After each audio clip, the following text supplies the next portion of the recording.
আসন্ন ত্রয়োদশ জাতীয় সংসদ নির্বাচনকে ঘিরে বাংলাদেশে নিরাপত্তাজনিত সংকট দেখতে পাচ্ছে ভারত। নিরাপত্তাজনিত কারণে দেশটি তার কূটনীতিকদের পরিবারের সদস্যদের বাংলাদেশে থাকা সব মিশন থেকে সরিয়ে নেওয়ার সিদ্ধান্ত নিয়েছে। এর অর্থ হলো, কূটনীতির ভাষায় বাংলাদেশকে একটি নন ফ্যামিলি পোস্টিং হিসেবে ঘোষণা করার সিদ্ধান্ত নিয়েছে প্রতিবেশী দেশটি। তবে আনুষ্ঠানিকভাবে এখনো তা ঘোষণা করা হয়নি বলে একাধিক ভারতীয় সংবাদ মাধ্যমের খবরে বলা হয়েছে। এই সিদ্ধান্তের অধীনে ঢাকায় দেশটির হাই কমিশন সহ বাংলাদেশে থাকা 5টি মিশনে নন ফ্যামিলি পোস্টিং হবে। আফগানিস্তান, ইউক্রেন, দক্ষিণ সুদান, ইরাক সহ বিশ্বের যুদ্ধ বিধ্বস্ত দেশগুলোতে সাধারণত কূটনীতিকদের নন ফ্যামিলি পোস্টিং দেওয়া হয়ে থাকে। দিল্লির পররাষ্ট্র মন্ত্রণালয় সূত্রে জানা গেছে, আগামী 23শে জানুয়ারি থেকে ভারত তার বাংলাদেশে থাকা কূটনীতিকদের চলাচলে সর্বোচ্চ সতর্ক থাকতে বলেছে। জরুরি প্রয়োজন ছাড়া দূতাবাসের বাইরে না যাওয়ার পরামর্শ দিয়েছে। খুব শিগগিরই ভারত বাংলাদেশের 3টি সীমান্তেও সর্বোচ্চ সতর্কতা জারি করতে পারে দেশটির সরকার, এমন আভাসও মিলেছে কূটনৈতিক সূত্রগুলো থেকে। প্রশ্ন হলো, বাংলাদেশ সরকার যেখানে ঐতিহাসিক একটি নির্বাচনের ঘোষণা দিয়েছে, সেখানে প্রতিবেশী দেশটি কেন কূটনৈতিক দিক থেকে কঠোর নিরাপত্তামূলক ব্যবস্থা নিল? কূটনীতিকদের আশঙ্কা, ভারতের মতো অন্য দেশগুলো যদি এমন সতর্কতা জারি করে, তাহলে আগামী নির্বাচন নিয়ে দেশে ও দেশের বাইরে ব্যাপক শঙ্কা তৈরি হতে পারে। বিস্তারিত জানতে চলুন যাওয়া যাক বিশ্লেষণে।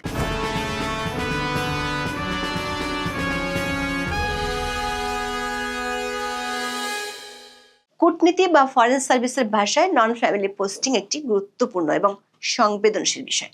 সহজ কথায়, যখন কোনো কূটনীতিককে এমন কোনো দেশে বা স্থানে নিয়োগ দেওয়া হয় যেখানে তিনি তার পরিবারকে, মানে স্ত্রী, স্বামী ও সন্তানকে সাথে নিয়ে যেতে পারেন না, তখন তাকে নন ফ্যামিলি পোস্টিং বলা হয়। সাধারণত নিরাপত্তার ঝুঁকি বা জীবনযাত্রার কঠিন পরিস্থিতির কারণে এ ধরনের ব্যবস্থা গ্রহণ করা হয়। দর্শক, জাতিসংঘ বা বিভিন্ন দেশের পররাষ্ট্র মন্ত্রণালয় নিয়মিতভাবে প্রতিটি মিশনের নিরাপত্তা পরিস্থিতি পর্যালোচনা করে। নিরাপত্তা পরিস্থিতি পর্যালোচনার পর অনেক সময় উচ্চ ঝুঁকির এলাকাগুলোতে এ ধরনের পোস্টিং দেওয়া হয়, যাকে বলা হয় হার্ডশিপ পোস্টিং। সব হার্ডশিপ পোস্টিং নন ফ্যামিলি নয়, কিন্তু সব নন ফ্যামিলি পোস্টিং এ মূলত উচ্চমাত্রার হার্ডশিপ জোনের অন্তর্ভুক্ত। এক্ষেত্রে পরিবার ছাড়া থাকার ক্ষতিপূরণ হিসেবে কূটনীতিকদের বিশেষ হার্ডশিপ অ্যালাউন্স, অতিরিক্ত ছুটি এবং নির্দিষ্ট সময় পর পর পরিবারের সাথে দেখা করার জন্য বিমান টিকিট প্রদান করা হয়। 2022 সালে রাশিয়া ইউক্রেন যুদ্ধ শুরু হওয়ার পর বিশ্বের বেশিরভাগ দেশ সাময়িকভাবে ইউক্রেন থেকে কূটনীতিকদের পরিবার সরিয়ে নেয় এবং সেখানে পোস্টিংকে নন ফ্যামিলি হিসেবে ঘোষণা করে। এমনকি অনেক দেশ কিয়েভ থেকে দূতাবাস সাময়িকভাবে পোল্যান্ডেও সরিয়ে নিয়েছিল।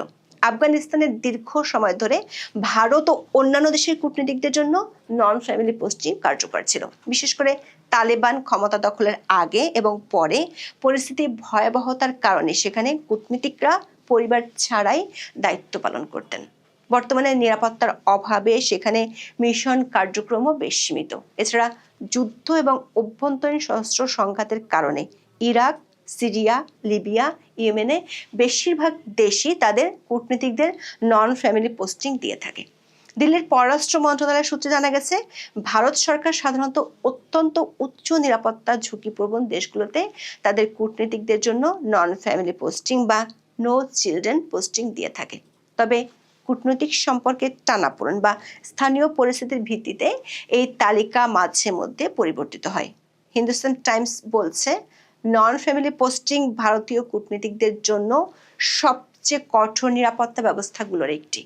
পাকিস্তানের ক্ষেত্রে ভারতের একটি দীর্ঘস্থায়ী এবং কঠোর নীতি রয়েছে। ভারতের সাথে সম্পর্কের চরম অবনতি এবং নিরাপত্তার কারণে ইসলামাবাদে নিযুক্ত ভারতীয় কূটনীতিকদের জন্য বর্তমানে নো চিলড্রেন নীতি কার্যকর রয়েছে। অর্থাৎ কূটনীতিকরা সেখানে জীবনসঙ্গীকে, মানে স্ত্রী বা স্বামীকে নিয়ে থাকতে পারলেও সন্তানদের নিয়ে থাকতে পারেন না। এটি নন ফ্যামিলি পোস্টিং এর একটি ধরন। বাংলাদেশের জন্য নেওয়া সিদ্ধান্তকে সতর্কতামূলক পদক্ষেপ হিসেবে দেখা হচ্ছে।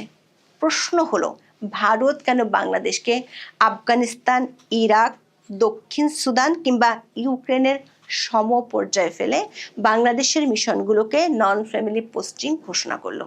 সংবাদ সংস্থা পিটিআই এর বরাত দিয়ে ভারতের একাধিক সংবাদ মাধ্যম যে তথ্য দিয়েছে সেটি হলো নিরাপত্তাজনিত উদ্বেগের প্রেক্ষিতে ঢাকার ভারতীয় কূটনীতিকদের জন্য বাংলাদেশকে নন ফ্যামিলি পোস্টিং হিসেবে ঘোষণা করার সিদ্ধান্ত নিয়েছে ভারত। এর অর্থ হলো বাংলাদেশে ভারতীয় হাই কমিশন এবং অন্য কেন্দ্রে নিযুক্ত কর্মীদের পরিবারকে দেশে পাঠানোর পরামর্শ দিল ভারতের কেন্দ্রীয় সরকার।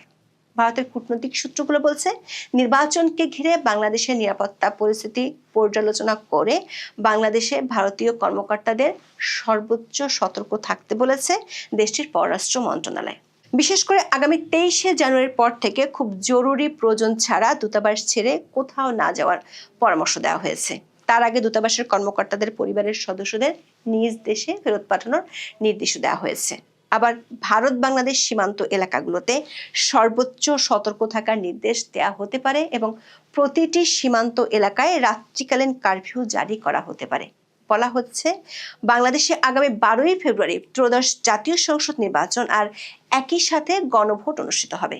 গত 12ই ডিসেম্বর থেকে 29শে ডিসেম্বর পর্যন্ত মনোনয়নপত্র জমা নেওয়া হয়েছে। 21শে জানুয়ারি প্রতীক বরাদ্দের পরদিন থেকে শুরু হবে আনুষ্ঠানিক নির্বাচনী প্রচারের পালা।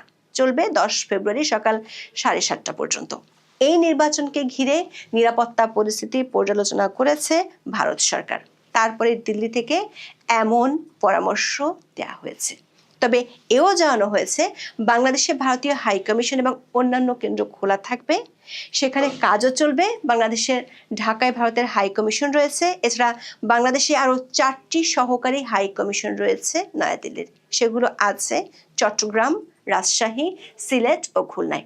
এসব মিশনে কর্মরত ভারতীয় কর্মীদের পরিজনদেরই দেশে পাঠিয়ে দিতে বলা হয়েছে। তবে ভারতের পররাষ্ট্র মন্ত্রণালয় জানিয়েছে, বাংলাদেশের সঙ্গে দূতাবাস ও উপদূতাবাসের কার্যক্রম আগের মতোই চলবে।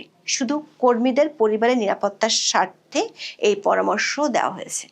2024 সালের 5ই আগস্ট শেখ হাসিনা সরকারের পতনের পর থেকে ভারত ও বাংলাদেশের সম্পর্ক সর্বনিম্ন পর্যায়ে চলে গেছে।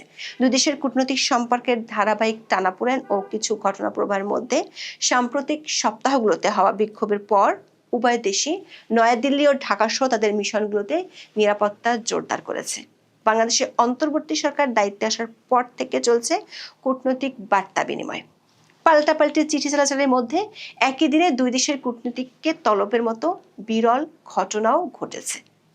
ভারতে থাকা শেখ হাসিনাকে ফেরাতে কূটনৈতিক চেষ্টা চালাচ্ছে বাংলাদেশ। দিল্লিতে থেকে বক্তব্য দেওয়ার মাধ্যমে বাংলাদেশের সাবেক প্রধানমন্ত্রী শেখ হাসিনা উস্কানি দিচ্ছেন বলেও অভিযোগ করা হয়েছে। একই সঙ্গে বাংলাদেশের সংখ্যালঘু নির্যাতন করা হচ্ছে বলে একের পর এক অভিযোগ করছে ভারত। গত মাসে খুন হয় ওসমান হাদি, তারপরে উত্তপ্ত হয়ে ওঠে বাংলাদেশ। হাদি খুন হওয়ার পর চট্টগ্রামে ভারতীয় মিশনের বাইরে সহিংস বিক্ষোভ হয়। গত বছরের শেষ দিকে ভারতের কূটনৈতিক দপ্তরের সামনে বিক্ষোভ হয় বাংলাদেশে। নিরাপত্তা পরিস্থিতির কথা উল্লেখ করে প্রথমে ঢাকায় ভিসা কেন্দ্র বন্ধ রাখার সিদ্ধান্ত নেয় নয়াদিল্লি। হাদির মৃত্যুর পর বাংলাদেশের বিভিন্ন এলাকায় ভারতের ডেপুটি হাই কমিশন ঘেরাওয়ের ডাক দেয় সরকার সমর্থক একটি পক্ষ। ওই উত্তপ্ত পরিস্থিতির মাঝে চট্টগ্রাম ভারতীয় ডেপুটি হাই কমিশনার দপ্তর লক্ষ্য করে ইট ছোড়ার অভিযোগ ওঠে। পুলিশ এসে পরিস্থিতি নিয়ন্ত্রণ করে। বিক্ষোভকারীদের হঠাৎ লাঠি চালায় এবং কাঁদানে গ্যাস ছোড়ে পুলিশ। উত্তেজনা ছড়ায় সিলেটেও। তারপরে চট্টগ্রামের ভিসা কেন্দ্র বন্ধ রাখার কথা ঘোষণা করা হয়। উদ্ভূত পরিস্থিতিতে সিলেটের ভারতের উপ হাই কমিশনের কাছেও নিরাপত্তা বাড়ায় বাংলাদেশ সরকার। অন্যদিকে বাংলাদেশ পুলিশের ওয়েবসাইটের তথ্য বলছে, মোহাম্মদ ইউনূসের নেতৃত্বাধীন অন্তর্বর্তী সরকার আমলে সে দেশে অপরাধ বেড়েছে। অপহরণের অভিযোগ 2024 সালের তুলনায় 2025 সালে বেড়েছে 71%। ডাকাতির অভিযোগও বেড়েছে প্রায় 37%। তবে এরই মধ্যে সাবেক প্রধানমন্ত্রী বিএনপির সাবেক চেয়ারপারসন খালেদা জিয়ার মৃত্যুর পর ভারতের শীর্ষ নেতাদের সফর ও শোকবার্তা ঢাকা দিল্লি সম্পর্ককে হঠাৎ উষ্ণ করার চেষ্টার বিষয়টিও সামনে আসে। সবশেষ তারকা ক্রিকেটার মোস্তাফিজকে আইপিএল থেকে বাদ দেওয়ার পর বাংলাদেশ ভারতে টি-20 বিশ্বকাপ খেলতে যেতে অস্বীকৃতি জানিয়েছে। বাংলাদেশের অবস্থানের কারণে টি-20 বিশ্বকাপ থেকে দেশের বাদ পড়ার শঙ্কা দেখা দিয়েছে। এসব নিয়ে আলোচনা সমালোচনার মধ্যে বাংলাদেশের পরবর্তী নির্বাচনের সপ্তাহ তিনেক আগে ভারতীয় সংবাদ মাধ্যম খবর দিল, এবার বাংলাদেশে হাই কমিশন এবং সহকারী হাই কমিশনের কর্মকর্তাদের সতর্ক করল ভারতের পররাষ্ট্র মন্ত্রণালয়।